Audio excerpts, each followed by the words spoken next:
lintujen ruokailu on sitten kiva seurata vai mitä? Kiinnostaisiko suakin auttaa niitä selviämään meidän pitkästä talvesta?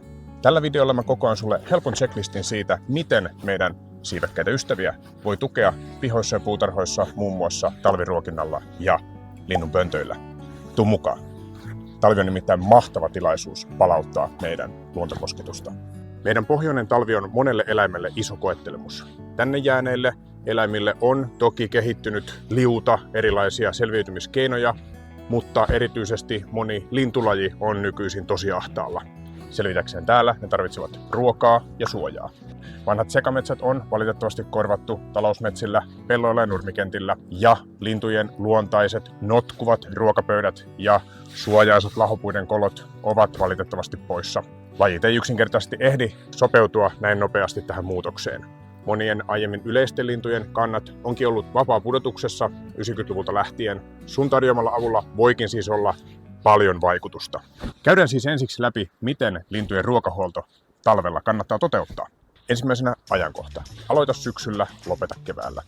Linnut muodostavat reviirinsä syksyllä ruokapaikkojen mukaan, joten ne eivät välttämättä löydä paikalle, jos aloitat ruokinnan myöhässä. Kun ne sitten ovat paikalle löytäneet, niin ne ovat pitkälti riippuvaisia tarjoamastasi ruuasta, niin kauan kuin lunta on maassa. Kesällä ruokintaa ei tule jatkaa, sillä linnunpoikaset tarvitsevat hyönteisravintoa ja lämpimällä säällä ruokapaikoilla vain taudit leviävät. Mitä ruuaksi? Pidetään tämä yksinkertaisena auringonkukasiemeniä, joko kuorellisia tai kuorettomia, ja talia. Näillä pääsee jo pitkälle. Ruokintapaikan sijainti tulisi olla riittävän kaukana rakennuksista, että linnut eivät lentele ikkunoihin. Ruokintapaikan lähellä saisi olla suojapaikkoja, jonne linnut voivat lentää, syömään ja petoja suojaan. Ruokinta-automaatin valinta. Tällä on tasan 2 tehtävää. Säilyä ruoka ja pitää se puhtaana.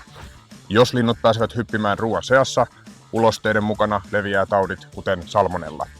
Jos ruoka on maassa, paikalle voi tulla rottia. Tätä ongelmaa tosin paisutellaan aivan liikaa, ja itselläni ei niitä monen vuodenkaan aikana ole ollut ainuttakaan.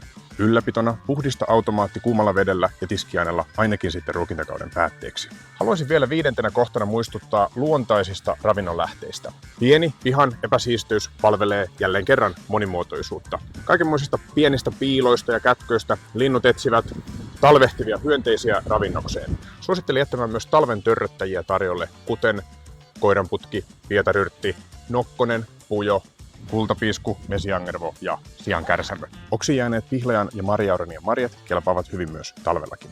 Meillä on tosi paljon noita oravia, ja nekin on tietysti täysin tervetulleita ruokintapaikoille. On siksi laittanut pihalle useita eri ruokintapisteitä, jotta pikkulinnullakin on aina pääsy ruoan luo, jos yhdellä sattuu olemaan isot kaverit paikalla.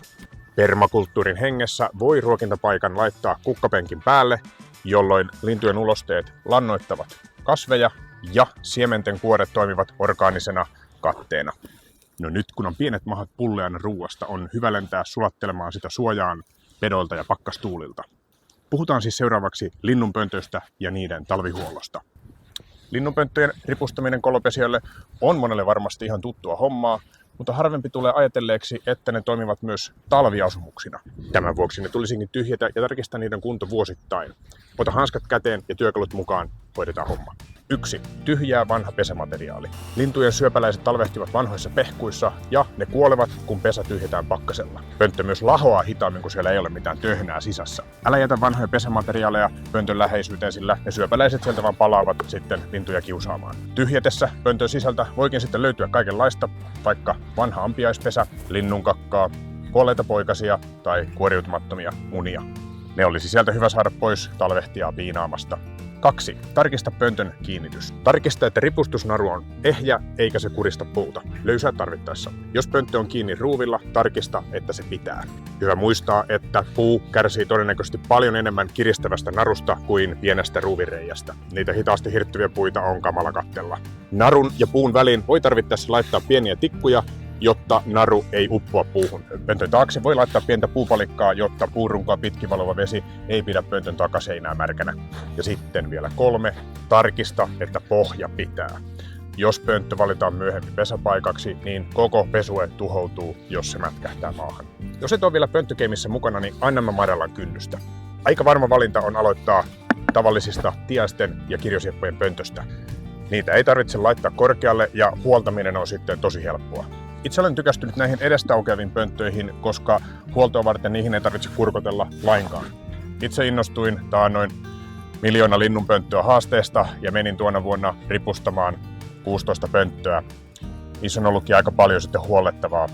Sun ei tarvitse olla yhtä hölmö kuin minä, vaan ripusta pönttöjä sen verran, kun oikeasti jaksat itse huoltaa. Mainitsen tässä yhteydessä vielä luontaiset suojapaikat.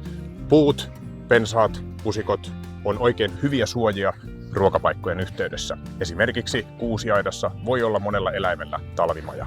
Liian paljaat pihat ei välttämättä houkuttele lintuja paikalle ollenkaan. Joskus törmää harmittelun siitä, kun pihoille tulee muitakin kuin kivoja pikkulintuja. Jotkut ei tykkää oravista, toiset taas ei halua harakoita. Mun paappa Kalevi, joka on jo kauan sitten kuollut, tapas sanoa harakoista, että ei niitä kannata vihata, kun ne viittii kuitenkin jäädä tänne talveksi meidän kanssa palelemaan. Mun mielestä se on just näin. Ei tänne kaikki halua jäädä. Pidetään me pohjoisen olennot siis yhtä. Mitäs sulla? Oliko tästä videosta hyötyä? Onko sulla jotain vinkkejä talvilinnuista huolehtimiseen? Kerro ne kommenteissa. Pane tykkäysnappia ja tilaa kanava, jos tämmöinen kontentti kiinnostaa. Lintujen tarpeita pystyy huomioimaan myös kesällä. Ja jos sua kiinnostaa kuulla miten, niin käy kattoo tää video kasvikillan suunnittelusta. Käyn videolla läpi kasvi kerrallaan kyseisen killan ja kerron, mitä hyötyä niistä on niin ihmisille, linnuille kuin pölyttäjillekin ynnä muille. Nähdään siis siellä.